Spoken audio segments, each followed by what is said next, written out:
Hello, good morning. कैसे आप लोग? सबसे पहले मुझे बता दीजिए क्या वीडियो और साउंड एकदम ठीक है क्या? उसके बाद हम लोग आज की क्लास की शुरुआत करते हैं।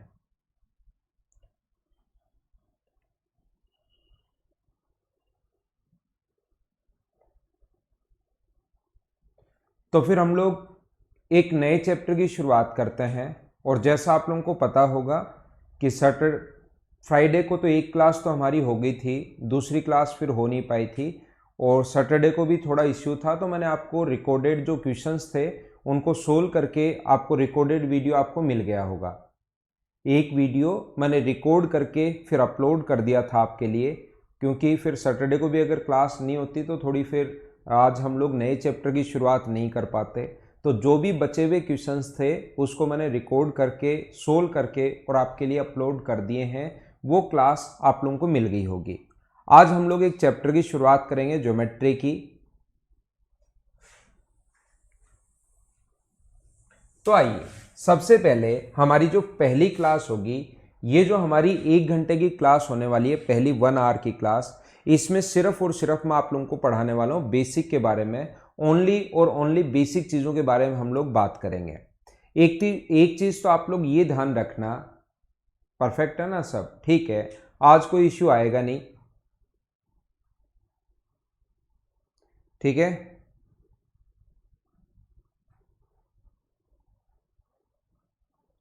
तो हम लोग शुरुआत करते हैं ज्योमेट्री की।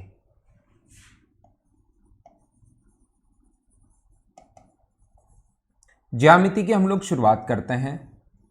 और याद रखना, ज्योमेट्री के कम से कम अगर हम लोग बात करें, अगर मेंस देने बैठोगे तो कम से कम 10 क्वेश्चंस तो आने ही आने, 100% आएंगे आपके सामने 10 क्वेश्चन ज्योमेट्री के।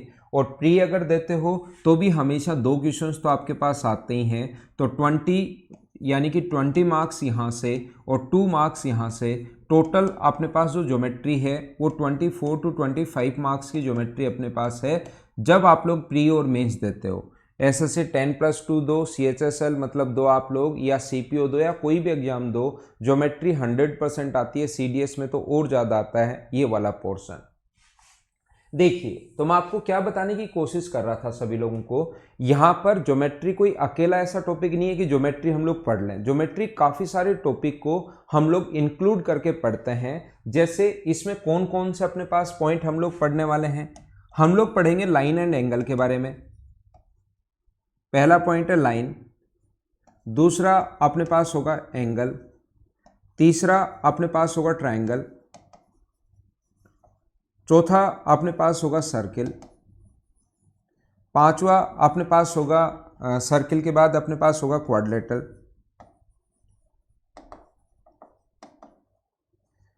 छठा अपने पास होगा पॉलीगॉन के बारे में। तो यहां पर ये सारे के सारे टॉपिक हम लोग पढ़ेंगे और इनको काफी डिटेल से हम लोग पढ़ेंगे। जैसे अगर बात करें कि ट्रायंगल अपने पास है, कोई भी ट्रायंगल अगर अपने पास है तो इसमें मैं क्या क्या पढ़ाने वाला हूं। अगर अकेले ट्रायंगल की अगर हम लोग बात करें तो ट्रायंगल में हम लोग बेसिक सीखेंगे, फिर हम लोग इसके सेंटर्स के बारे में सीखेंगे, इन सेंटर के बारे में सीखेंगे, इसके सेंट्रोइड के बारे में सीखेंगे, हम लोग ऑर्थो सेंटर के बारे में सीखेंगे, सरकम सेंटर के बारे में हम लोग सीखेंगे, हम लोग इसकी कॉन्ग्रुएंसी के बारे में सीखेंगे, हम लोग इसकी सिमिलैरिटी के बारे में सीखेंगे, हम लोग इसकी सीवियंस के बारे में सीखेंगे, हम लोग एमपीजी के बारे में सीखेंगे। और ये सारे के सारे डिटेल से हैं। जैसे अगर हम लोग सर्किल पढ़ेंगे तो सर्किल में हम लोग ऐसा नहीं कि सर्किल पढ़ लिया ठीक है, हम लोग सर्किल में अलग से अलग अलग पॉइंट बनाएंगे। फिर हम लोग कोड के बारे में पढ़ेंगे, सर्किल में हम लोग आर्क के बारे में पढ़ेंगे, सर्किल में हम लोग टेंजेंट्स के बारे में पढ़ेंगे। इस टाइप से इन पॉइंट को भी और छोटे अलग अलग पॉइंट्स में हम लोग बांट देंगे। और ये ऐसे हम लोग पढ़ते चलेंगे पढ़ते चलेंगे पढ़ते चलेंगे और पढ़ते चलेंगे, ठीक है? काफी सारी चीजें आप लोगों को नई सीखने को मिलेंगी। जितनी भी चीजें अगर मैं पढ़ाऊं, मैंने बताया कि आपके 10 क्वेश्चंस आने वाले हैं मेंस में, 10 क्वेश्चन आएंगे। जितना मैं आप लोगों को पढ़ाऊं उससे अगर आप लोग 50-60% भी अगर कर लोगे 50% या 60% भी अगर याद कर लोगे तो एसएससी के 8 या 9 क्वेश्चंस आप लोग करना शुरू कर दोगे। या तो 8 क्वेश्चन हो जाएंगे, 50% भी याद रह गया तो 8-9 क्वेश्चन 100% करना शुरू कर दोगे। मैं 100% इसलिए पढ़ाऊंगा क्योंकि मैं चाहता हूं कि आप लोग 10 के 10 क्वेश्चंस करो। और मुझसे एक बार पढ़ने के बाद जरूरी नहीं आप लोग मतलब कोई भी पेपर पीछे वाले देख लेना, एक सिंगल ऐसा क्वेश्चन नहीं होगा जिसमें आप मतलब एक सिंगल एसएससी या सीडीएस या रेलवे एक भी क्वेश्चन ऐसा नहीं बना सकता जो मैं आप लोगों को पढ़ाऊं और उससे बाहर कोई क्वेश्चन नहीं बनाएगा। याद रखना, क्वेश्चंस नए बन सकते हैं लेकिन थ्योरी उससे बाहर कभी नहीं आ सकती। और अगर आप लोग उस पर प्रैक्टिस कर लोगे सही तरीके से, जो मैं आप लोगों को पढ़ाने जा रहा हूं उस चीज पर अगर आप लोग प्रैक्टिस कर लोगे तो फिर आप लोग चाहे कभी का एसएससी देना, आगे वाले पेपर 2021, 22, 23, 24, 25, 30 का पेपर देख लेना, इससे बाहर 2030 एसएससी का पेपर देखोगे ना तो भी इससे बाहर कुछ नहीं मिलना आपको। लेकिन हमें तो इस बार ही क्लियर करना है और पिछली सारी चीजें भी, सारे पेपर देख लेना, सारे क्लियर हो जाएंगे। हाँ भाई, राम लखन मिल जाएगी। कुछ चीज़ें मैं अपलोड करवा दूंगा लेकिन कुछ चीज़ें जो नहीं बताऊं मैं, क्योंकि वो अभी थ्योरी जो नोट्स में वो अपलोड नहीं हुई है, तो कुछ चीज़ें जो मैं नहीं बताऊं वो आप लोग लिखते चलना और जो अपने पास पहले से ही है वो मैं अपलोड करवा दूंगा। तो नई जो चीज़ें हैं वो आप लोग लिखते चलना। देखिए, मैं आप लोगों को क्या सिखा रहा था या क्या मैं आप लोगों को बताने की कोशिश कर रहा था, सीखना। यहां पर अब हम लोग शुरुआत करते हैं। जैसा मैंने बताया कि ज्योमेट्री अकेला कोई भी पॉइंट नहीं है कि ज्योमेट्री अकेला हो, ये पूरा मिक्स है। और जब हम लोग कुछ भी पढ़ने की कोशिश कर लो, पहले सर्किल पढ़ लो, पहले क्वाड्रिलेटरल पढ़ लो, पहले ट्रायंगल पढ़ लो, पहले कुछ भी पढ़ लो, आगे की चीजें पहले आती हैं और पहले की चीजें बाद में आएंगी। तो इससे अच्छा है जो हमारी पहली क्लास हो, इस चीज को आप लोग याद कर लेना, याद कर लेना, याद कर लेना और याद कर लेना। हमारी जो पहली क्लास है उसके कुछ पॉइंट्स मैं बताता हूं जो आप लोगों को याद करने हैं। जैसे ट्रायंगल के कुछ पॉइंट आप लोगों को याद होने चाहिए। ट्रायंगल जो होता है उसके कुछ छोटे छोटे पॉइंट्स आप लोग याद कर लेना, ताकि बाद की चीज़ें जब भी हम लोग कुछ भी प्रूव करें तो वो चीज़ें जब आएंगी तो मैं बोलूँगा ये है क्लास फर्स्ट और ये आपका रटा हुआ होना चाहिए। पहली जो क्लास है वो आपकी रटी होनी चाहिए। इससे पहले आपके दिमाग में कुछ नहीं आना चाहिए, क्यों हुआ, कैसे हुआ, कहां से आया। सिर्फ और सिर्फ आप लोगों को ये क्लास रटी भी होनी चाहिए। जैसे ही मैं बोलूंगा ये कैसे आया तो आप लोग तुरंत बोलोगे कि सर क्लास फर्स्ट से आया। ठीक है? हाँ सौरभ भाई, उससे ज्यादा ही होगी। हाँ, पहली बार पढ़ रहे हो राहुल रमेश, कोई दिक्कत नहीं है, उसी टाइप से मैं आपको पढ़ाऊंगा।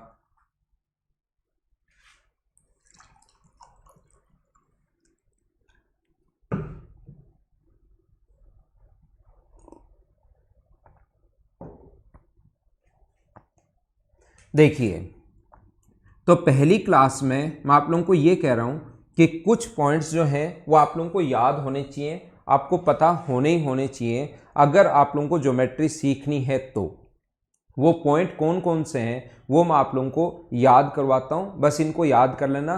बाकी चीज़ें फिर हम लोग क्वेश्चंस खुद ही करेंगे, उसमें अपने आप हम लोग चीज़ें प्रूव कर लेंगे। सबसे पहला पॉइंट, एक एक पॉइंट मैं बताते जाता हूं और ये चीज़ें आप लोग याद कर लेना क्योंकि आगे से आएंगी। अभी मैं आपको नहीं समझाऊंगा कि ऐसा क्यों होता है, कहाँ से आया, कैसे आया, उसकी हम लोग बात ही नहीं करेंगे। पहली बात, आप लोगों को ये पता होना चाहिए, ये याद होना चाहिए कि कोई भी ट्रायंगल अगर अपने पास है ए, बी और सी, एक ट्रायंगल अपने पास ए, बी और सी, तो इसके पैरेलल लाइन अगर कभी भी खींच दें हम लोग, इसके पैरेलल लाइन BC के पैरेलल लाइन अगर एक DE खींच दें हम लोग पैरेलल लाइन, तो ये बात आप लोगों को पता होनी चाहिए, याद होनी चाहिए, क्योंकि बहुत काम हमारे आएगा। इसलिए ये चीज़ याद रखना कि कभी भी अगर ऐसा हो तो तुरंत हम लोग लिख सकते हैं। 2 पॉइंट यहाँ से लिख सकते हैं, वो हमारी ज़रूरत के अनुसार। या तो लिख लो AD upon DB, AD upon DB बराबर AE अपॉन EC, ये लिख सकते हो। या अगर आपको ज़रूरत है इस साइड की DE की, तो फिर आप लोग क्या लिखोगे, AD अपॉन AB। याद रखना, ये जहाँ पर जो पॉइंट आएंगे वहाँ पर मैं समझाऊंगा कि क्यों आया। जहां पर भी ये पॉइंट आएंगे खुद अपनी अपनी जगह ये बैठे हुए हैं, वहां से उठाकर मैं इनको पहली क्लास में ले आया हूं आपके लिए। इनसे रिक्वेस्ट की कि पहली क्लास में चलो, तो ये फर्स्ट क्लास में आ गए हैं। इनको लिख लेना, इनको याद कर लेना अच्छे से, ताकि आपको पूरी ज्योमेट्री में एक छोटी सी भी प्रॉब्लम आपको नहीं आए। जहां पर है वहां पर क्यों होता है ये बात मैं अपने आप समझा दूंगा आप लोगों को। AE/AC बराबर होगा अपने पास किसके, D/BC के। सबसे पहला पॉइंट आप लोग लिख लीजिए, बहुत सारे लोगों को याद भी होगा और बाकी लोग इसको याद भी कर लेना। अगर ज्योमेट्री आपको समझनी है तो ट्रायंगल के कौन कौन से पॉइंट आप लोगों को याद होने चाहिए वो मैं आप लोगों को बता रहा हूं, फिर ताकि आपके कोई भी दिक्कत नहीं आए। नहीं, पहली बात तो मोना मीना ये आपने गलत कर रखा है याद, कि ये जो पैरेलल लाइन अगर हो तो D बराबर BC/2 नहीं होता। ये आपने पास आपने गलत याद कर लिया है। वो तब होता है जब मिड पॉइंट को, वो उस टाइम मैं आपको पढ़ाऊंगा। अभी आपके ये पैरेलल है, पैरेलल तो कोई भी लाइन हो सकती है, यहाँ भी पैरेलल हो सकती है, तो सारी पैरेलल लाइन आदि नहीं होती, ध्यान रखना आप लोग। क्या हम लोग आगे चलें? थोड़ा सा हम लोग और आगे बढ़ते हैं। ये चीजें साथ साथ आप लोग लिखते रहना भाई। आज की क्लास की जो चीजें हैं उसको साथ साथ आप लोग लिखते रहना। दूसरा पॉइंट बहुत जगह काम में आएगा, कॉन्ग्रुएंसी और सिमिलरिटी। कॉन्ग्रुएंसी और सिमिलरिटी बहुत जगह काम में आएगा। इसका एक क्वेश्चन भी आता है। जब मैं आपको पढ़ाऊंगा तब मैं बहुत डिटेल से ये चीज आप लोगों को बताने वाला हूं। अभी आप लोग याद रखना, यदि दो ट्रायंगल, ध्यान देना, हाँ मिड पॉइंट होता है तो हाफ होता है। यहां पर नेक्स्ट पॉइंट में आप लोगों को यह बता रहा हूं, जो चीजें आप लोगों को पता होनी चाहिए ट्रायंगल की, AB और C। AB और C कोई भी ट्रायंगल है, और दूसरा ट्रायंगल है अपने पास DEF। ध्यान रखना, पहली जो क्लास है सिर्फ और सिर्फ हमारी वो वाली क्लास है जो मैं 1 घंटे अगले पढ़ाने वाला हूं, जिसमें चीजें आप लोगों को याद रहनी चाहिए कि ये पॉइंट आप लोगों को याद होंगे, ताकि आगे से जो भी चीज मैं समझाऊंगा सब कुछ आपके दिमाग में जाकर फिट हो जाएगा। तो यहां पर ABD, अगर कभी भी अपने पास, सबसे पहला पॉइंट मैं आपको बताने जा रहा हूं, अगर कभी भी ऐसा हो SAS साइड एंगल साइड, मतलब दो साइड और उसके बीच का कोण अगर बराबर हो, देखना अगर कभी भी AB बराबर है अपने पास DE के, BC बराबर है कभी भी अपने पास EF के, और इनके बीच का कोण अगर बराबर है, B बराबर है E के, तो दोनों त्रिभुज जो होते हैं ABC जो होगा वो सर्वांगसम होगा किसके साथ, DEF के साथ। देखो भाई, जब मैं इस चीज को पढ़ाऊंगा बताऊंगा उस टाइम बहुत डिटेल से समझा दूंगा। अभी आप लोग याद रखना, याद रखना और याद रखना। हाँ ठीक है आनंद, कर लेंगे हम लोग, आप जैसा बोल रहे हो वैसे ही कर लेंगे अभी। लेकिन हम लोग पढ़ते हैं, थोड़ी देर पढ़ने की आप लोग कोशिश करना। मैंने कहा कि अगर दो साइड बराबर हों और उनके बीच का एंगल बराबर हो तो दोनों ट्रायंगल कॉन्ग्रुएंट होंगे, दोनों त्रिभुज सर्वांगसम होंगे। ये सर्वांगसमता का साइन है। और यदि एक बार दो ट्रायंगल कॉन्ग्रुएंट हो गए, सर्वांगसम हो गए, तो इनका सब कुछ बराबर, बची हुई साइड भी बराबर, बचे हुए एंगल भी बराबर, एरिया भी बराबर, परिमाप भी बराबर, इन रेडियस बराबर, सरकम रेडियस बराबर, सब कुछ बराबर होता है यदि एक बार दो ट्रायंगल कॉन्ग्रुएंट प्रूव हो गए। तो ये बात आप लोग ध्यान रखना, इसको आप लोग याद रखना। इसमें 2 नंबर पॉइंट जो है, अलग अलग तरीके से हम लोग कॉन्ग्रुएंट प्रूव कर सकते हैं। जरूरी नहीं हमेशा दो साइड दे, ये दो एंगल दिए हुए मिल सकते हैं और एक साइड दी भी मिल सकती है। AAS का मतलब है एंगल, एंगल और साइड। दो तो एंगल, मान लो A बराबर है D के, A बराबर है D के, B बराबर है अपने पास किसके, E के। A D के बराबर है, B E के बराबर है, और AB बराबर है अगर अपने पास DE के। दो एंगल बराबर हैं और एक साइड बराबर है, तो याद रखना दोनों ट्रायंगल जो होंगे वो कॉन्ग्रुएंट होंगे, दोनों त्रिभुज सर्वांगसम होंगे। याद रखना है, छोटे छोटे पॉइंट एक बार बता रहा हूं। कॉन्ग्रुएंसी या सर्वांगसमता डिटेल से नहीं पढ़ा रहा हूं, डिटेल से जब मैं पढ़ाऊंगा तब मैं बताऊंगा। इसमें इंक्लूडेड एंगल, बीच का कोण होना जरूरी है, याद रखना इंक्लूडेड एंगल होना जरूरी है। लेकिन अभी एक बार थोड़ा थोड़ा आप लोग याद कर लीजिए। यदि कभी भी किसी ट्रायंगल में दो एंगल और एक साइड बराबर हो, दो ट्रायंगल का कभी भी पता लग गया कि दो तो एंगल बराबर हैं और एक साइड अगर बराबर है तो फिर वो पूरा का पूरा जो ट्रायंगल होगा वो कॉन्ग्रुएंट होगा, दोनों त्रिभुज जो होंगे वो सर्वांगसम होंगे। फिर बचा हुआ एंगल भी बराबर, बची हुई साइड, जितनी भी साइड बची वो बराबर होती है कोरस्पॉन्डिंग साइड, उनके अपने पास परिमाप भी बराबर, उनका एरिया भी बराबर, उनके एल्टीट्यूड की लेंथ भी बराबर, उसके मीडियन के जो भी कुछ दिया हुआ है सब कुछ बराबर। ये आप लोग ध्यान रखना। तीसरा जो पॉइंट है इसमें, थर्ड पॉइंट जो आप लोगों को याद रखना चाहिए वो है S S S. S S S का मतलब तीनों साइड अगर इक्वल हैं, पहले ट्रायंगल की तीनों साइड दूसरे ट्रायंगल की तीनों साइड्स के साथ बराबर हैं तो दोनों ट्रायंगल कॉन्ग्रुएंट होगा। और अगर अपने पास ऐसा है तो ध्यान रखना फिर कॉरस्पॉन्डिंग एंगल भी इक्वल होंगे, फिर एरिया भी बराबर होगा। कॉन्ग्रुएंट होते ही अपने पास सब कुछ बराबर। एक बार इनको आप लोग याद कर लीजिए, फिर जब इनका नाम आएगा कॉन्ग्रुएंसी सर्वांग समता, उस टाइम मैं आपको ये चीज़ जो है वो काफ़ी डिटेल से काफ़ी अच्छे से मैं समझा दूंगा। बोलिए ठीक है क्या? हाँ, एंगल इन दोनों के बीच वाला ही लेना है। और चौथा जो पॉइंट और लास्ट पॉइंट, चार ही पॉइंट है कॉन्ग्रुएंसी के या सर्वांग समता के जो आपको पता होना चाहिए। कभी अगर स्पेशल ट्रायंगल आ जाए, राइट एंगल ट्रायंगल आ जाए, समकोण त्रिभुज अगर कभी भी आ गया, ये अपने पास ए बी और सी और ये अपने पास डी ई और एफ है, अगर कभी दो समकोण त्रिभुज आ जाए तो इसको अलग से क्यों पढ़ते हैं हम लोग, वो सारी चीज़ों की बात करेंगे। लेकिन अभी सिर्फ आप लोगों को याद करना है कि एक एंगल तो 90 डिग्री हो, हाइपोटेनस दोनों की बराबर हो, यदि ए सी बराबर हो डी एफ के, और बची हुई एक साइड कोई सी भी अगर बराबर हो, कोई सी भी हो सकती है बची हुई साइड, ए बी बराबर हो डी ई के, तो दोनों जो ट्रायंगल होंगे वो कॉन्ग्रुएंट होंगे, दोनों त्रिभुज सर्वांगसम होंगे।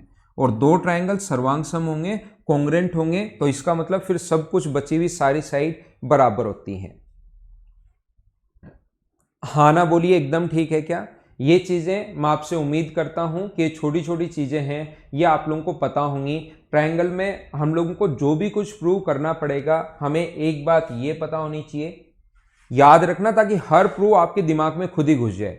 और अगर आप लोग 10 के 10 क्वेश्चंस अगर करना चाहते हो तो आपको हर चीज़ का क्यों पता होना चाहिए। और बहुत सारी नॉर्मल जो चीज़ें हैं उनका मैं बता दूंगा, जो एसएससी में आती हैं या जो पूछ सकता है वो तो मैं बता दूंगा। और जो बहुत ही मतलब बहुत ऊपर के लेवल की भी मैं बहुत सारी चीज़ें बताऊंगा, उनका प्रूफ फिर हम लोग छोड़ देंगे। उनको मैं कहूँगा इसको याद कर लेना, इसका क्वेश्चन आता है नहीं, बस इसको याद कर लेना, क्योंकि इसमें बहुत ज़्यादा टाइम जाएगा। देखिए, तो मैं आपको क्या कह रहा था, क्या समझाने की कोशिश कर रहा हूं। यहां पर दूसरा पॉइंट कॉन्ग्रुएंसी सर्वांग समता, दो साइड एक एंगल बराबर हो, एक दो एंगल एक साइड बराबर हो, तीनों साइड बराबर हो, और वो आरएचएस तो अलग ही है, राइट एंगल होना चाहिए, कर्ण होना चाहिए और एक साइड होनी चाहिए। हाँ, ये सारा का सारा प्रूफ में यूज होगा, इसलिए मैं पहले पढ़ा रहा हूं बीच बीच से। आज पूरी ज्योमेट्री पढ़ा दूंगा खत्म, ज्योमेट्री की पूरी थ्योरी अभी 1 घंटे में 8 से 9 हम लोग कंप्लीट कर लेंगे, और उसके बाद 9:30 से 10:30 हम लोग आगे की चीजें शुरू करेंगे। ज्योमेट्री कंप्लीट कर लेंगे 1 घंटे में, लेकिन वो कितना डीप से पढ़ेंगे वो अगले नेक्स्ट आवर में आपको समझ में आएगा। देखिए, यहां पर अपने पास ऐसा है, अगला जो पॉइंट है याद रखना, हम लोग पढ़ते हैं सर्किल के बारे में, वृत्त के बारे में।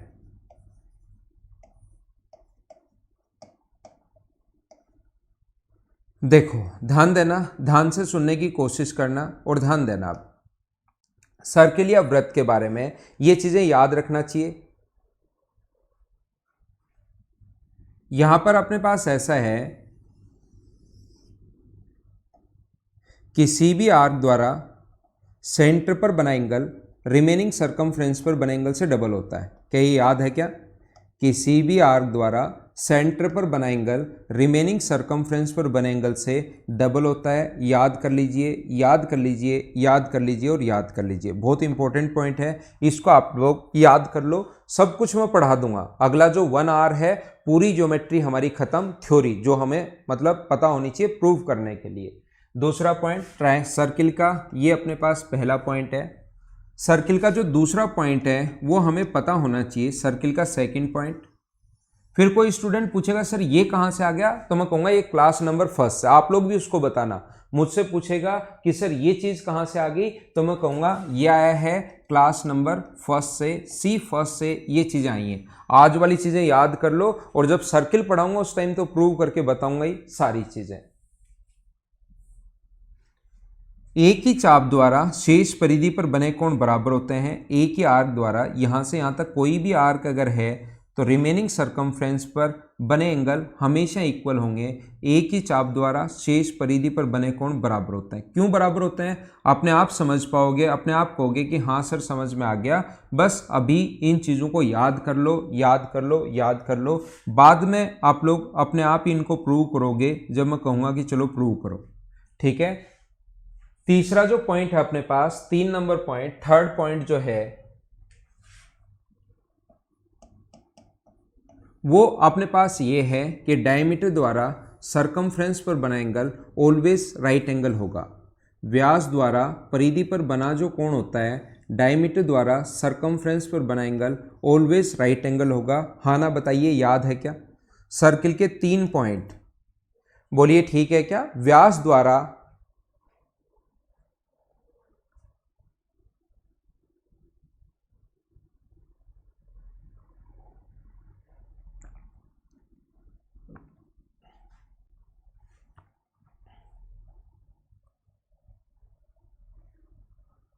हाँ ना बोलो, ठीक है क्या?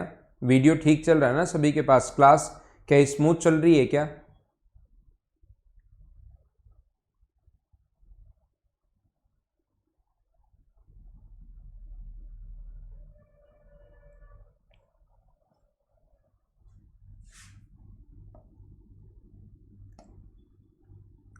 एक बात आपको यह पता होनी चाहिए कि किसी भी क्वाड्रिलेटरल के यदि चारों वर्टेक्स सर्किल की सरकमफ्रेंस पर हो, किसी भी क्वाड्रिलेटरल के चारों वर्टेक्स सर्किल की अगर सरकमफ्रेंस पर हो, किसी क्वाड्रिलेटरल के चारों वर्टेक्स सर्किल की सरकमफ्रेंस पर अगर हो तो उसको हम लोग साइक्लिक क्वाड्रिलेटरल बोलते हैं, चक्रीय चतुर्भुज बोलते हैं। और चक्रीय चतुर्भुज के विपरीत कोणों का जो योग होता है एंगल ए प्लस डी बराबर 180 डिग्री, और angle B plus angle D, angle A plus C बराबर 180 डिग्री है, और एंगल बी प्लस डी बराबर भी कितने डिग्री है? 180 डिग्री है। ये आप लोगों को पता होना चाहिए, ये आप लोगों को याद होना चाहिए। अगला पॉइंट 4 नंबर पॉइंट किसका? अपने पास सर्किल का। यहां पर ये अपने पास ए है, ये अपने पास बी है, ये अपने पास सी है, और ये अपने पास डी है। यदि किसी क्वाड्रिलेटरल के चारों वर्टेक्स सर्किल की सरकमफ्रेंस को अगर टच करें तो उसको साइक्लिक क्वाड्रिलेटरल बोलते हैं, चक्रीय चतुर्भुज बोलते हैं।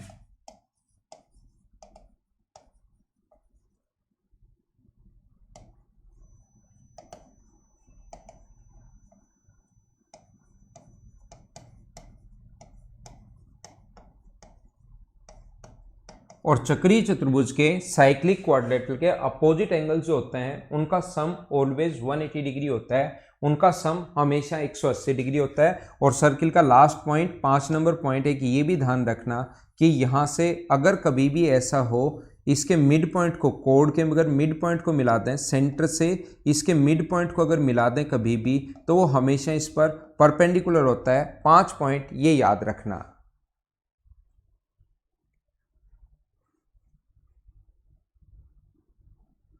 ठीक है, 5 पॉइंट क्या याद हो गए हैं क्या?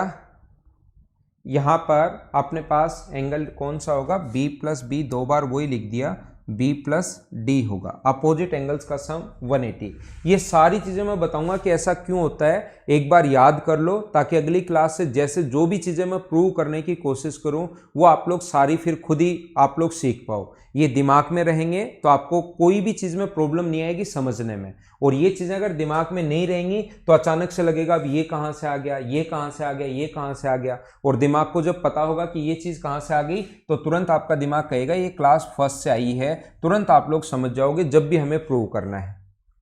हाँ ना बोलिए, एकदम ठीक है क्या?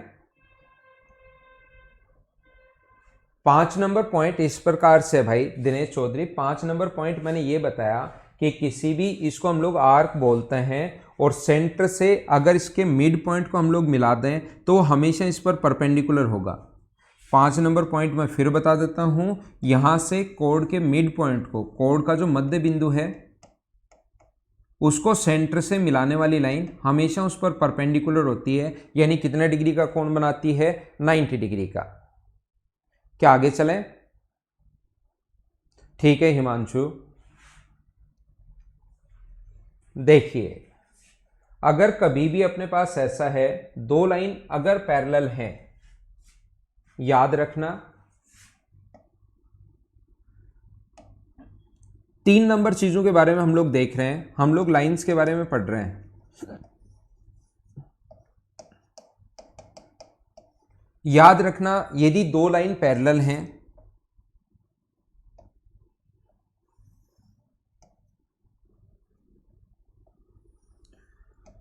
दो लाइन यदि कभी भी पैरेलल है और ये अगर इसकी एक ट्रांसवर्सल लाइन है, आप लोग जो भी पॉइंट अगर आज तक एसएससी में आ चुका है, मैं ये बताना चाहूँगा कि जो भी पॉइंट अभी तक अगर आपको लगता है कि मुझे 10 के 10 क्वेश्चन सर करने, इसमें मुझे एक तरीका बता दो, आप जैसे कहोगे वैसे ही मैं पढ़ लूँगा, लेकिन मैं चाहता हूँ कि इसमें 10 के 10 क्वेश्चन मेरे सही हों, एक सिंगल क्वेश्चन गलत नहीं होना चाहिए। तो उसका एक ही तरीका है, सिर्फ और सिर्फ एक ही तरीका है। अभी तो हमारी फर्स्ट आवर की तो चलो इंट्रो क्लास है कि ये चीज़ें याद होनी चाहिए, लेकिन आगे से जो भी पॉइंट आपके दिमाग में आए, जो भी आपके सामने आए, कोई भी पॉइंट आपके पास अगर आता है तो तुरंत आपको दिमाग में आना चाहिए कि ऐसा क्यों होता है। देखिए एक ट्रायंगल जो होता है, एक त्रिभुज जो होता है ए बी और सी, तो इसके मिड पॉइंट को मिलाने वाली जो लाइन होती है वो मीडियन होती है। इसके मिड पॉइंट को यहाँ से किसी भी वर्टेक्स से सामने वाले साइड के मिड पॉइंट को मिलाने वाली लाइन मीडियन, मिड पॉइंट को मिलाने वाली लाइन मीडियन और मिड पॉइंट को मिलाने वाली लाइन मीडियन। यहाँ पर ट्रायंगल के तीनों मीडियन जिस पॉइंट पर इंटरसेक्ट करते हैं उसको मान लो गुरुत्व केंद्र, ग्रेविटी सेंटर, सेंट्रोइड हम लोग बोलते हैं, हम लोग केंद्रक बोलते हैं, या ग्रेविटी सेंटर या सेंट्रोइड इसी का नाम होता है। याद रखना त्रिभुज की तीनों माध्यिकाएं ये इसी का नाम होता है।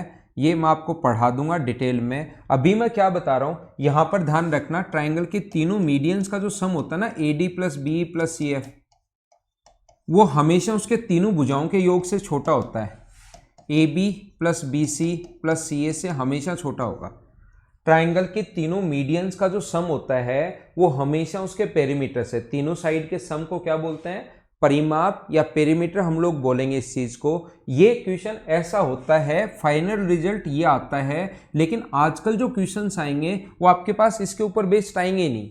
अब जो क्वेश्चंस आएंगे वो थोड़ा सा वो क्या करता है, अगर आप लोग डीप से चीजें पढ़ते हो तो फिर बाद में आपको पता लगता है कि ये क्वेश्चन यहाँ से नहीं आकर जब हम लोग प्रूव करते हैं ना इस चीज को कि क्यों होता है, तो याद रखना ये अपने पास AB प्लस AC जो होता है वो greater than twice of AD होता है। ये बात आप लोगों को अगर पता हो, क्वेश्चन यहाँ से आता है। ये प्रूव करने के लिए हम लोग क्या करते हैं, 3 बार प्रूव करते हैं। एक तो ये प्रूव करते हैं AB plus AC greater than twice of AD। यहाँ पर एक हम लोग प्रूव कर सकते हैं BA plus BC greater than twice of BE। मैं क्या सिखाना चाह रहा हूँ आपको, CB plus CA greater than होता है ट्वाइस ऑफ CF से। और इन तीनों को जब ऐड करोगे तो 2 बार AB आ गया, ये रहा, 2 बार AC आ गया और 2 बार ये आ गया, 2 बार AB आ गया है, 2 बार BC आ गया है और 2 बार C आ गया है, greater than twice of AD plus BE plus CF। 2 से 2 कट जाता है और ये फाइनल रिजल्ट अपने पास ये आता है। लेकिन आजकल जो क्वेश्चन है वो फाइनल पर नहीं आकर वो हम लोगों से पूछेगा कि बताओ यदि एक ट्रायंगल ABC में AD माध्यिका है, if in a triangle ABC AD is the median then which of the following is true। निम्नलिखित में से कौन सा सत्य है, और 4 ऑप्शन ऐसे बना देगा AB C और D। वो कहेगा अगर AD मीडियन है AB plus BC greater than twice of AD। Option ऐसे बना देगा AB plus BC greater than 3 time AD, AB plus BC greater than 4 time BC। तो जब तक आप लोगों का ये इसका बेसिक नहीं पढ़ा हुआ होगा तब तक इस क्वेश्चन को आप लोग नहीं कर पाओगे, और बेसिक अगर पढ़ा हुआ होगा तो यही क्वेश्चन आप ज़्यादा से ज़्यादा जितना टाइम पढ़ने में लगेगा उतना ही टाइम पढ़ने में लगेगा। हाँ ना बोलिए, क्या आप लोग समझ पा रहे हो क्या? तो यहां पर अपने पास इस टाइप से आप लोगों को पूरा बेसिक से पढ़ना है, चीजें आप लोगों को देखनी है क्या नहीं है, ये क्यों आया, प्रत्येक पॉइंट का। अगर आप लोग मेंस में बैठने जा रहे हो तो प्रत्येक पॉइंट का आपको क्यों पता होना चाहिए, ये बात ध्यान रखना, नहीं तो फिर सारे के सारे क्वेश्चंस नहीं कर पाओगे। इनसे और फायदा क्या होगा कि सर ये जो चीज है ना, ये चलो ये मैं ये याद कर लूंगा, ये भी याद कर लूंगा, ये भी याद कर लूंगा, ये दो ही तो चीजें आती हैं इसमें से दो ही चीजें आती हैं, तो मैं इसका प्रूफ पूरा क्यों करूं एक बार बैठकर, मैं तो ये दो चीजें याद कर लूंगा। ध्यान रखना, एक क्वेश्चन ऐसा 100% आने वाला आपके सामने, एक क्वेश्चन ऐसा 100% आएगा जो पिछली आजकल आने शुरू हुए हैं, और जो क्वेश्चंस काफी दिन से आने शुरू हो जाते हैं, फिर वो काफी दिन तक चलते हैं। जैसे हमें एक नई लाइन खुद को ड्रॉ करनी पड़ेगी कभी कभार, क्वेश्चन को सोल्व करने के लिए एक लाइन जो है वो हमें खुद को ड्रॉ करनी पड़ेगी, और किसी क्वेश्चन में कोई नई लाइन उस क्वेश्चन को सोल्व करने के लिए खुद को जो ड्रॉ करनी पड़ती है, उसके कोई भी रूल नहीं है। उसका ऐसा नहीं है कि क्वेश्चन में ऐसा लिखा हुआ तो तुरंत समझ जाना कि लाइन ड्रॉ करनी है, ये 50 रूल हैं, ऐसा अगर कभी भी हो तो तुरंत लाइन ड्रॉ करना, उसका कोई रूल नहीं है। वो तभी समझ में आएगा जब आप लोग बार बार प्रैक्टिस करोगे, सिर्फ और सिर्फ उसी एक ही चीज से समझ में आएगी। तो जब आप लोग ये प्रूव करोगे ना ये चीजें, तो आप लोगों को खुद को लाइन ड्रॉ करनी पड़ेगी। जैसे ए बी और सी और greater than twice of AD है, तो यहां से ये मीडियन जो है यहां से, और अपने पास इसको आगे लाइन ड्रॉ करनी पड़ेगी के से, उसके बाद ये चीजें प्रूव होंगी। ये मैं आप लोगों को बताने की कोशिश कर रहा हूं, ये मैं आप लोगों को समझा रहा हूं। तो जब तक हम लोग क्वेश्चन से पहले ही थ्योरी में ही कम से कम 50 बार लाइन आगे बढ़ाना, इधर बढ़ाना, उधर बढ़ाना, ये चीजें कर चुके होंगे, तो फिर आपका खुद का दिमाग चलना शुरू होगा कि क्वेश्चन में हम लोग क्या चीजें अप्लाई कर सकते हैं, कहाँ लाइन बढ़ा सकते हैं, कहाँ नहीं बढ़ा सकते, कहाँ इंक्रीज कर सकते हैं, या कहाँ नई लाइन बना सकते हैं। वो चीजें सिर्फ और सिर्फ प्रैक्टिस से समझ में आएगी, प्रैक्टिस से समझ में आएगी, और प्रैक्टिस से समझ में आएगी। ठीक है ना। तो ये जब आएगा, अभी मीडियन में, माध्यिका में सारी चीजें बताऊंगा, तो ये बाद में याद तो करना ही करना है, इसको याद तो करना ही करना है, लेकिन एक बार शुरुआत में इन चीजों पर आप लोग इनका बेसिक पढ़ना, ये ध्यान रखना आप लोग। तो मैं कहां था, मैं यहां था, लाइंस के बारे में मैं आप लोगों को बता रहा था। यदि दो लाइन पैरेलल हैं और ये इसकी ट्रांसवर्सल लाइन अगर है, तो याद रखना ये अपने पास एक है, ये दो है, ये तीन है, 4 5 6 7 और 8। एंगल एक बराबर होता है किसके, 5 के। एंगल 1 इक्वल होगा 5 के। एक 5 के बराबर होता है और इसका नाम होता है कॉरस्पॉन्डिंग एंगल। एक बराबर होता है किसके, 5 के। एंगल 2 बराबर होता है 6 के। एक 5 के बराबर होगा, 2 बराबर होगा 6 के, 3 बराबर होगा 7 के, और 4 बराबर होगा 8 के।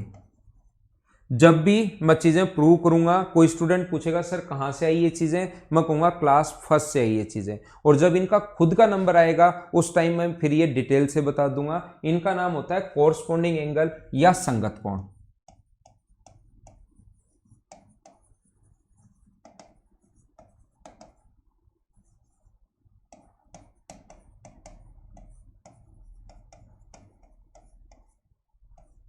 कॉरस्पॉन्डिंग एंगल या संगत कोण। दूसरा ध्यान रखना, एक बराबर होता है किसके, 3 के। 3 बराबर होता है 5 के। 3 बराबर होगा 5 के।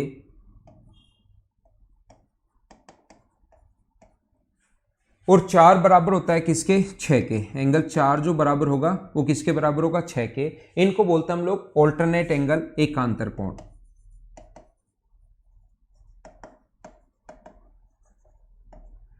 इस चीज का जो नाम होता है वो होगा ऑल्टरनेट एंगल और एकांतर कोण।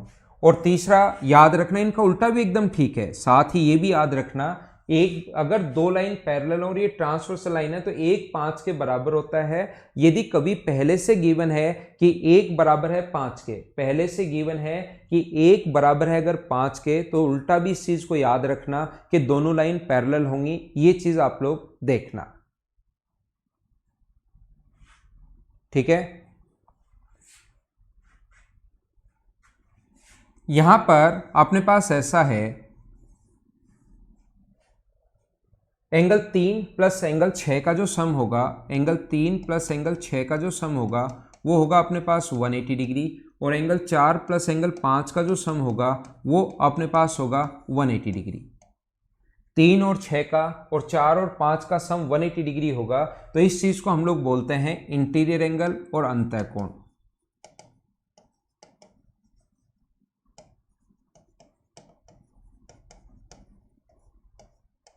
मैं हर चीज को प्रूव करते हुए चलाऊंगा आपको, हर चीज मैं आपको समझाते हुए चलूंगा, लेकिन ये जो क्लास फर्स्ट हमारी है इसको आप लोग याद कर लेना। और वर्टिकली अपोजिट एंगल शीर्षाभिमुख कोण जो होते हैं वो हमेशा बराबर होता है। वर्टिकली अपोजिट एंगल शीर्षाभिमुख कोण, दो लाइन अगर इंटरसेक्ट करें ऐसे तो इसको बोलते हैं हम लोग वर्टिकली अपोजिट एंगल शीर्षाभिमुख कोण बराबर होता है। तो याद रखना, 1 बराबर होगा 3 के, 2 बराबर होगा 4 के, 5 7 के बराबर, 6 8 के बराबर। तो 1 जो है वो बराबर होगा किसके, 3 के, और 3 नंबर जो बराबर होगा वो 7 के। तो आपको ऐसे याद, ये जो 10th क्लास में पढ़ते हो अंतः एकांतर, बाह्य एकांतर, इंटीरियर अपने पास, ठीक है ना, इंटीरियर ऑल्टरनेट, एक्सटीरियर ऑल्टरनेट, वो याद करने की जरूरत नहीं है। पहले हम लोग यहाँ पर, क्योंकि वहाँ पर तो लिखना पड़ता था 10th क्लास में तो सारी की सारी चीज़ें कि कैसे बराबर हुए, जबकि यहाँ पर तो हमें सिर्फ क्वेश्चन सोल्व करना है और ABCD में टिक करना है। तो याद रखना, 1 बराबर होगा 3 के और 3 बराबर होगा 7 के, तो 1 भी 7 के बराबर होगा, डायरेक्ट ऐसे सोच लेंगे। या 1 बराबर होता है 5 के, क्यों, क्योंकि अपने पास कॉरस्पॉन्डिंग एंगल बराबर होता है, और 5 बराबर होगा 6 के, 5 बराबर होगा 7 के, तो 7 और 1 भी बराबर होंगे। ये चीजें हम लोग ऐसे सोच लेंगे।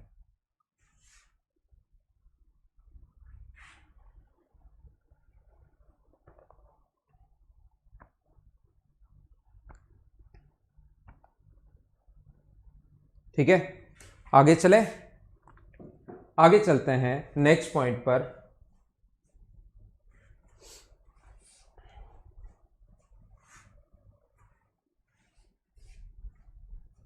अब हम लोग थोड़ा सा पढ़ते हैं किसके बारे में, क्वाड्रिलेटरल के बारे में।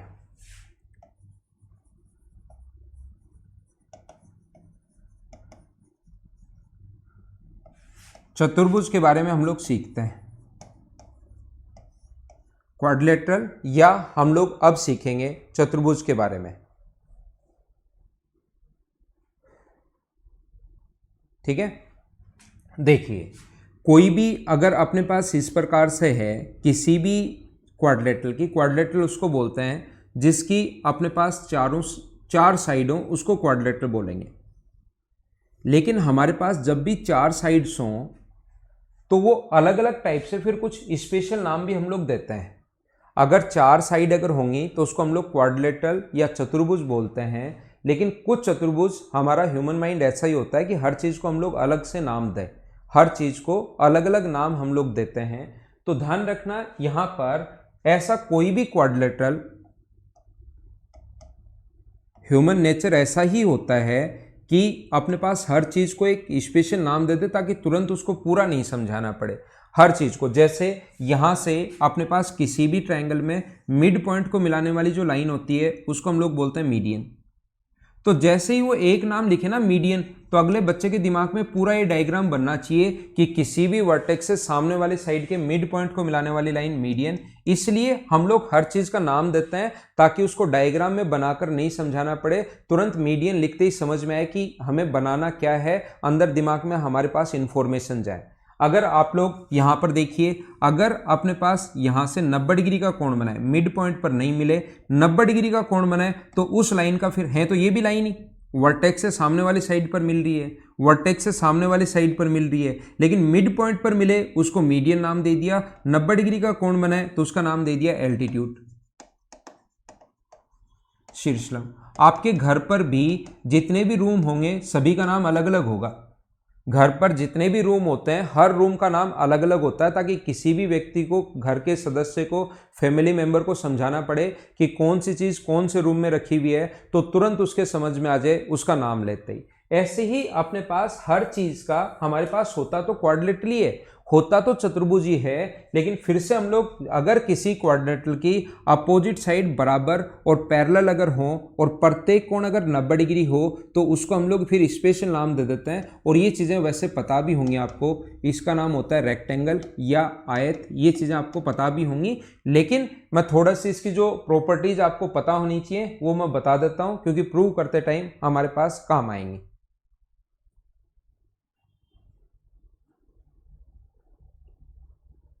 ठीक है, देखिए तो मैं क्या बता रहा था, कभी भी अगर ऐसा हो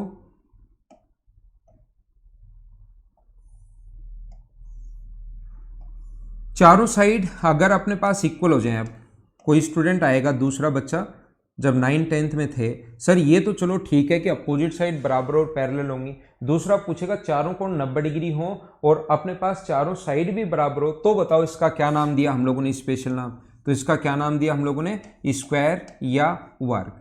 अब एक बच्चा आया कि सर चलो ठीक है, ये बात आपकी समझ में आ गई, मुझे तो ये बताओ चारों साइड अपोजिट साइड बराबर और पैरेलल तो हैं और प्रत्येक कोण 90 डिग्री है नहीं, तो इसको हम लोग क्या नाम देते हैं। तो ऐसी आकृति का जो नाम होता है उसको हम लोग बोलते हैं पैरेललोग्राम, समांतर चतुर्भुज।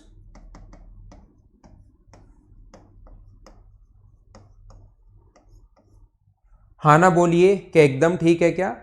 कभी भी अगर अपने पास ऐसा है, फिर एक दूसरे बच्चे ने पूछा कि ठीक है सर ये बताओ चारों साइड बराबर हो और प्रत्येक कोण 90 डिग्री हो नहीं, तो बताओ इसका क्या नाम होगा। तो इसका फिर हम लोगों ने सभी ने मिलकर नाम दिया, क्या नाम दिया, रोम्बस या समचतुर्भुज। चारों साइड इक्वल हो और प्रत्येक कोण 90 डिग्री हो नहीं, तो अपने पास यहाँ पर क्या नाम आ गया, रोम्बस या समचतुर्भुज। ये आप लोग ध्यान रखना, जब मैं पढ़ाऊंगा तब इनको डिटेल में अच्छे से सारी चीज़ें मैं आप लोगों को बताऊंगा। अभी आप लोग सिर्फ और सिर्फ याद कर लेना कि इस चीज़ को हम लोग रोम्बस या समचतुर्भुज बोलते हैं। देखिए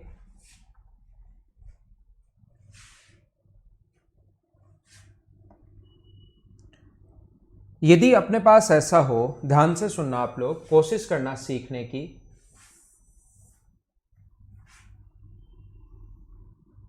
यदि सिर्फ इतना ही पता है हम लोगों को कि किसी क्वाड्रिलेटरल की चारों साइड बराबर हैं, किसी चतुर्भुज की चारों साइड बराबर हैं, तो याद रखना चारों साइड बराबर होते ही ना तो आपके दिमाग में स्क्वायर आएगा ना रोम्बस आएगा कि स्क्वायर होगा या रोम्बस होगा, दोनों हो सकते हैं। चारों साइड अगर इक्वल हैं तो रोम्बस भी हो सकता है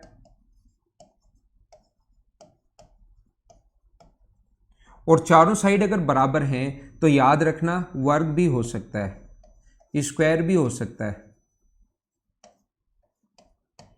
अब इसके बाद अगर एक प्रॉपर्टी वो और दे, अगर वो ये कहे कि इसका प्रत्येक एंगल 90 डिग्री है, तो तुरंत आप लोग लगा दोगे स्क्वायर है। या तो ये कहे या हम लोगों को ये कहे कि इसके जो दोनों डायगोनल्स हैं वो एक दूसरे को इक्वली बाइसेक्ट करते हैं, दोनों जो डायगोनल्स होते हैं वो इक्वल हैं, दोनों डायगोनल्स जो हैं वो दोनों इक्वल हैं। तो डायगोनल जो इक्वल होते हैं वो याद रखना किस में होते हैं, डायगोनल जो इक्वल होते हैं, डायगोनल वाली प्रॉपर्टी आप लोग याद रखना, ये सिर्फ और सिर्फ बराबर जो होते हैं वो किस में होते हैं, वर्ग में होते हैं।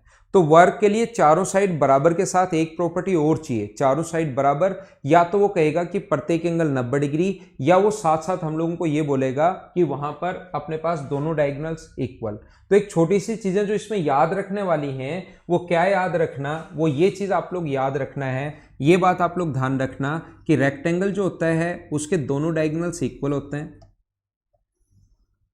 रेक्टेंगल के दोनों डायगोनल्स जो होंगे d1 बराबर d2 होता है। स्क्वायर जो होता है, स्क्वायर जो होता है उसके दोनों डायगोनल्स इक्वल होते हैं।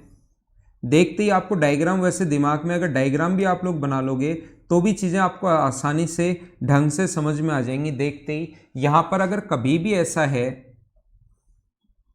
पैरेललोग्राम अगर है, तो आप लोग खुद देखिए क्या पैरेललोग्राम के दोनों डायगोनल्स इक्वल होंगे क्या। आप खुद अगर देखोगे क्या पैरेललोग्राम के दोनों डायगोनल्स इक्वल होंगे क्या, तो आप खुद ही मना करोगे कि नहीं सर दोनों डायगोनल्स इक्वल नहीं होंगे। और अगर अपने पास रोम्बस अगर बना दिया जाए, इसमें मुझे बताइए क्या दोनों डायगोनल्स इक्वल होंगे क्या, डायग्राम देख कर ही बताओ।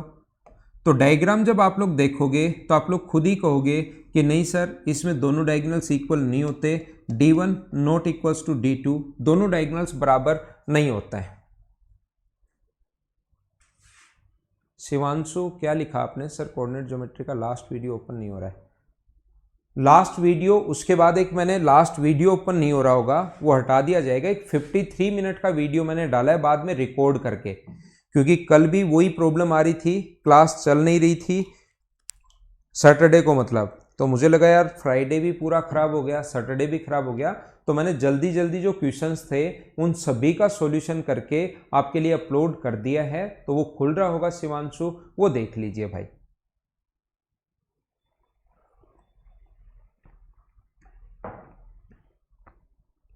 हाँ मानवीय एसएससी प्री का बैच शुरू होगा भाई। ऊपर मुकुट भी पूछ रहा था, मुकुट जल्दी ही शुरू होगा, आपको बता दिया जाएगा भाई सभी लोगों को। बैच शुरू होगा, शुरू होगा, शुरू होगा। हाँ ना बोलिए कि एकदम ठीक है क्या?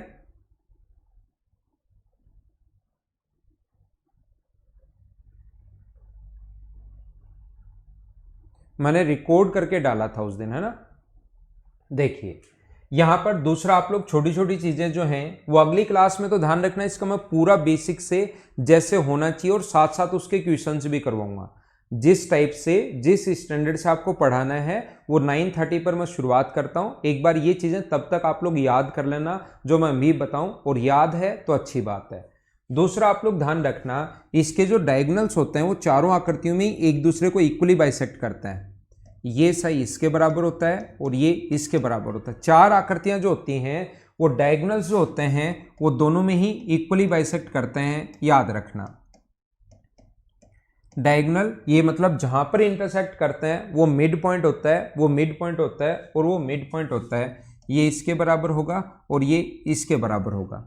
यहां पर जो दोनों डायगोनल्स जब चारों साइड बराबर हो जाएं, जब चारों साइड्स बराबर हो जाएं तो दोनों डायगोनल्स एक दूसरे पर परपेंडिकुलर होते हैं, यानी कि यहां पर कितने डिग्री का कोण बनता है? 90 डिग्री का। ये परपेंडिकुलर का साइन है, ये परपेंडिकुलर का साइन है। दोनों डायगोनल्स एक, और क्यों होते हैं ये समझ में आ जाएगा जब मैं आपको पढ़ाऊंगा।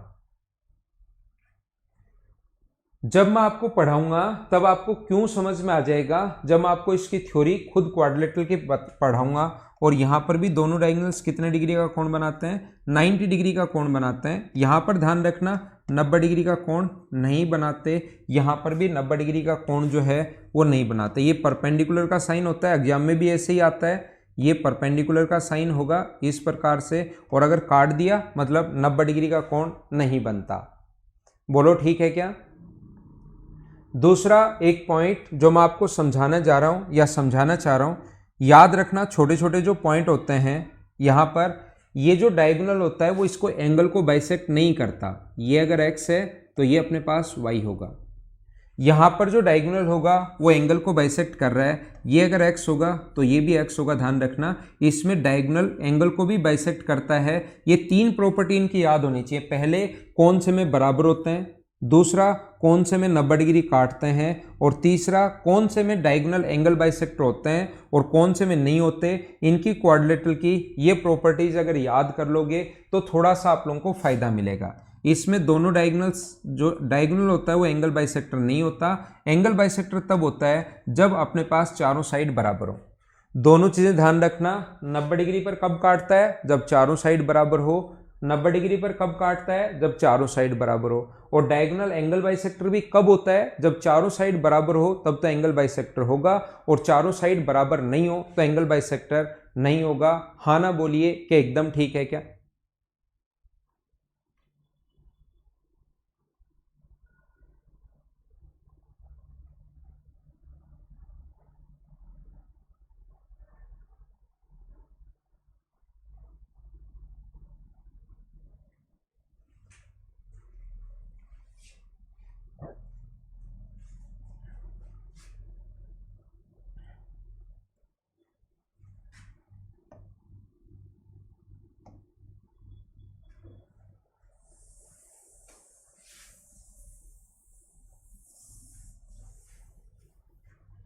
कोई भी रेगुलर अगर पॉलीगन है, कोई भी समबाहुभुज अगर है, रेगुलर पॉलीगन अगर है, तो याद रखना उसके बाहर से ऑलवेज हम लोग एक सर्किल ड्रॉ कर सकते हैं जो इसके सभी वर्टिसेज को टच करे।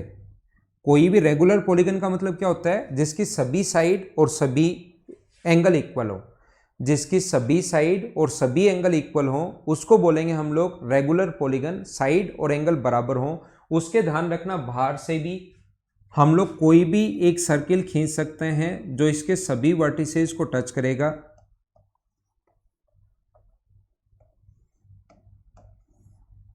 हम लोग ऑलवेज इसके बाहर से एक ऐसा सर्किल ड्रॉ कर सकते हैं जो इसके सभी वर्टिसेस को टच करता है, और एक ऑलवेज इसके अंदर से हम लोग सर्किल ड्रॉ कर सकते हैं जो इसकी सभी साइड्स को टच करेगा। कोई भी रेगुलर पॉलीगन अगर है तो यहां पर ध्यान रखना, आप हेक्सागन ही मत मान लेना। ये 8 साइड भी हो सकती हैं, ये 10 साइड भी हो सकते हैं, ये 12 साइड भी हो सकती हैं, 15 साइड भी हो सकते हैं। रेगुलर अगर पॉलीगन है तो याद रखना साइड कितनी भी हो सकती हैं। रेगुलर पॉलीगन अगर है तो 6, 8, 7, 5 कितनी भी साइड हो सकती हैं, उससे कोई फर्क पड़ता है नहीं। तो इस प्रकार से अगर कभी भी अपने पास हो तो इसके बाहर से ऑलवेज एक सर्किल हम लोग ड्रॉ कर सकते हैं जो इसकी तीनों सभी वर्टिसेस को टच करेगा।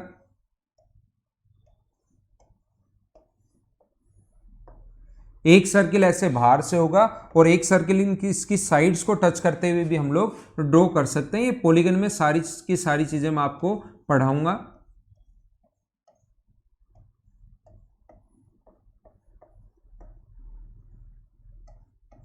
ठीक है ना, ये लो, ये अपने पास है। इसके अलावा आप लोगों को ये पता होना चाहिए कि कौन सी लाइन को, इस चीज को देखना, ये जो पॉइंट होता है किसी भी वर्टेक्स से सामने वाले साइड के मिड पॉइंट, किसी भी वर्टेक्स से सामने वाले साइड के किसी भी पॉइंट को मिलाने वाली लाइन, किसी भी वर्टेक्स से ए बी या सी कोई सा भी हो, इससे सामने वाले साइड के कोई भी पॉइंट को मिलाओ, चाहे इस पॉइंट को मिलाओ, चाहे इस पॉइंट को मिलाओ, चाहे इस पॉइंट को मिलाओ, इस चीज का नाम होता है सीवीएन। अगर किसी भी पॉइंट को मिला दो आप लोग, वैसे एसएससी में नाम आता है नहीं, सीवीएन नहीं आएगा। एसएससी में तो वो ये लिखेगा कि अपने पास ये ए बी सी है और बीसी पर कोई पॉइंट डी है जो इसको 1:5 में अगर बांटे, 1:5 के रेशियो में अगर बांटता है ए से डी को ज्वाइन करने पर, ऐसे पूरा लिखा हुआ मिलेगा। वहां पर सीवीएन नाम नहीं आता, एसएससी में पूरा लिखा मिलेगा D is the point on BC such that D divide BC in the ratio of 1:5, then join A and D। तो यहां पर इस चीज का जो नाम होता है कि कोई भी रेशियो हो सकता है, ये मत मान लेना 1:5, कोई भी रेशियो हो सकता है, 1:3, 2:3, 4:5, लेकिन ऐसी कोई भी सीवीएन जो सामने वाले साइड के मिड पॉइंट को मिले, फिर उसका स्पेशल नाम होता है। जैसे अभी क्वाड्रिलेटरल पढ़ा कर आया हूं ना, जैसा मैंने बताया था कि हमारी आदत है कि हर चीज को हम लोग स्पेशल नाम दें। हमारी आदत है, ह्यूमन नेचर ऐसा ही होता है कि किसी भी चीज को हम लोग स्पेशल नाम दें तो ये पर्टिकुलर तो होगी सीवीएन।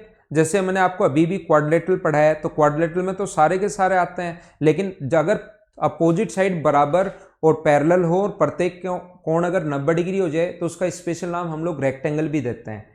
ऐसी इस चीज को हम लोग क्या बोलते हैं, अगर अपने पास मिड पॉइंट को मिले तो इसको बोलते हैं माध्यिका या मीडियन। मीडियन या माध्यिका इसका नाम होता है। तो आपको पता होना चाहिए कि मीडियन या माध्यिका, जैसे ही सर बोलेंगे मीडियन या माध्यिका क्या होती है, तो तुरंत आपके दिमाग में आना चाहिए कि सामने वाले साइड के मिड पॉइंट को मिलाने वाली लाइन मीडियन या माध्यिका होती है।